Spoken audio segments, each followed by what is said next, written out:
উচ্ছেদ ঠিকেই হল, উচ্ছেদিতহে নগল। উচ্ছেদৰ নামত ঘৰ ভাঙিল, মানুহ মৰিল। ফলাফলৰ নামত যেন গালু বালু খোলাকুটিৰ তালহে হল। এয়া কচুতলি। কচুতলিত বিগত মাহত উচ্ছেদৰ সময়ত কি হৈছিল সেয়া হয়তো নতুনকৈ কোৱাৰ আৰু প্ৰয়োজন নাই। তথাপি আমি সেই সময়ৰ ছবিখন আকৌ এবাৰ দেখুৱাইছো। সেয়া আছিল 11 ছেপ্টেম্বৰৰ কথা। কচুতলিৰ উচ্ছেদক লৈ বিৰোধীয়ে প্ৰবল বিৰোধিতা কৰিলে। চৰকাৰেও ক'লে জনজাতীয় বেল্ট এণ্ড ব্লক খালী হ'বই লাগিব। সমান্তৰালভাৱে স্থানীয় দল সংগঠনে জনজাতীয় বেষ্টনী সুৰক্ষিত হ'ল বুলি চৰকাৰকো সাধুবাদ দিলে। একে সময়তে কচুতলিৰ উচ্ছেদক লৈ উচ্ছেদিত লোক কোনোবা যদি উচ্চ ন্যায়ালয়ৰ দ্বাৰস্থ হ'ল, আন কোনোবা কাষ চাপিল উচ্চতম ন্যায়ালয়ৰ। এই মুহূৰ্তলৈকে B.R. গাভাই, V.K. বিশ্বনাথন বিচাৰপীঠে স্থগিতাদেশ ৰাখিছে উচ্ছেদত। এতিয়া আহিছো উচ্ছেদিতই প্ৰকৃততে উচ্ছেদস্থলী এৰিলে নে নাই সেই বাস্তৱ সত্যলৈ। নধৌগা ধোৱালি, নাখাওঁ ভাত খোৱালি, নিগিলো কি কৰ। কচুতলিৰ পৰিৱেশো এতিয়া সেই একেই। এই যি আপ্তবাক্যশাৰী আছিল, ঠিক তেনেধৰণে এতিয়া কচুতলিৰ ৰাইজো আকুৰগোচ। প্ৰশাসনে উচ্ছেদ কৰিলে, তেওঁলোকৰ ঘৰবোৰ ভাঙি দিয়া হ'ল। তাৰপিছত তেওঁলোকে এতিয়া অৱস্থান কৰিছে কচুতলিতে আৰু তেওঁলোকে কৈছে তেওঁলোকে কচুতলি এৰি নাযায়। কচুতলিৰ সত্য কি এবাৰ আমি চাওঁ আহক। পুনৰাই আৱাসগৃহ অথবা ট্ৰেইন ইত্যাদি নিৰ্মাণ নকৰিবলৈ সমূহ ৰাইজক জনোৱা হ'ল। শনিবাৰে প্ৰশাসনে মাইকযোগে সাৱধান পানী শুনোৱাৰ পাছত ND24ৰ সৰজমিন তদন্তত ওলাল প্ৰকৃত সত্য। কচুতলি এৰা নাই কোনো উচ্ছেদিতই। কোনোবা উচ্ছেদিতই যদি মাদ্ৰাছাত বাহৰ পাতিছে, আন কোনোবাই মছজিদত, আৰু কিছু লোকে সৰুকৈ তম্বু তৰি বাহৰ পাতিছে উচ্ছেদস্থলীতে। এই মুহূৰ্তত উচ্ছেদিতই লৈছে আকুৰগোচ স্থিতি। উচ্ছেদিতই স্পষ্টকৈ কৈছে তেওঁলোকে কচুতলি এৰা নাই আৰু নেৰে।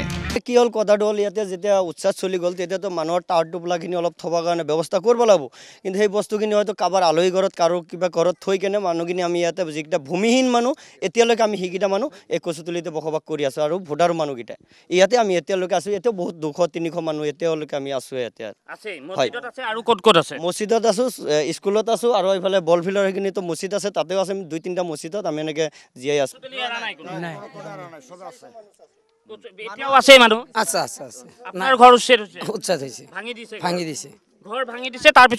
কি কৰিম উপায় নাই, আমাৰ যাবলৈ ক'তো জাগা নাই। যাব লাগিব বুলি প্ৰশাসনে কালিৰ দিনটোত কৈছে। গতিকে কি কৰিব এতিয়া? এৰি নাযায় আপোনালোক? আমি নাযাওঁ, ইয়াতে থাকিম, ইয়াতে মৰিম। আমি ক'ত যাওঁ? জাগা নাই তো। যে এইখিনি যিহেতু জনজাতীয় বেষ্টনী এইটো, গতিকে ট্ৰাইবেল বেল্ট এণ্ড ব্লক, গতিকে এই অঞ্চলত আপোনালোক কেনেকৈ থাকিব? নাই, যদিও জনজাতি বেষ্টনী এলেকা হয় সেইটো এতিয়া আমি গম পাইছোঁ। বস্তুটো তেওঁলোকে যেতিয়া বিক্ৰী কৰিলে, আমিতো বস্তুটো বেদখল কৰি লোৱা নাই। যিটো আমি পইচা দিছোঁ সেই পইচাৰ বিনিময়ে আমাক মাটি দিছে। আমি সুধিছিলোঁ যে আমি এটা ঘৰ চৰ বনাব পাৰিম নে নোৱাৰিম। সিহঁতে কৈছে তহঁতৰ ঘৰ চৰ বনাই থাকিবি, এটা কোনো টেনশ্যন নাই। ইফালে এই বিষয়টোক লৈ ডিমৰীয়াৰ স্থানীয় লোকে উচ্ছেদিত লোকসকলে পুনৰ তাত যাতে থিতাপি ল'ব নোৱাৰে তাৰ প্ৰতি ব্যৱস্থা ল'বলৈ প্ৰশাসনৰ ওচৰত দাবী তুলিছে। শীঘ্ৰে এই মানুহখিনিক ইয়াত থকা কথাখিনি কেনেকৈ কি আছে গোটেইখিনি তদন্ত কৰক। কৰি মেলি পেলাই যদি তেওঁলোকক উচ্ছেদ কৰিব লাগে, সোনকালে উচ্ছেদ কৰিব লাগে। আৰু উচ্ছেদটো এই ধৰণৰ নহয়, ইয়াতকৈ অলপ গভীৰভাৱে তেওঁলোকে মানে প্ৰশাসনে উচ্ছেদ কৰিব লাগিব। তেতিয়াহে তেওঁলোকে ইয়াৰ পৰা যোৱা কথাটো চিন্তা কৰিব। নহ'লে তেওঁলোকে এই ধৰণৰ উচ্ছেদ কৰিলোঁ বুলি ক'লে তেওঁলোকে আকৌ ঘূৰি আহিব, উচ্ছেদ কৰিব আৰু ঘূৰি আহিব। এইটো কোনো উচ্ছেদৰ মানে মিনিং নাথাকিব। সোণাপুৰৰ পৰা চন্দন শৰ্মাৰ সহযোগত ভিডিঅ' জাৰ্নেলিষ্ট পংকজ বৰাৰ সৈতে ৰাজু বৰুৱা, ND24। পুনৰাই আৱাসগৃহ অথবা ট্ৰেইন ইত্যাদি নিৰ্মাণ নকৰিবলৈ সমূহ ৰাইজক জনোৱা হ'ল।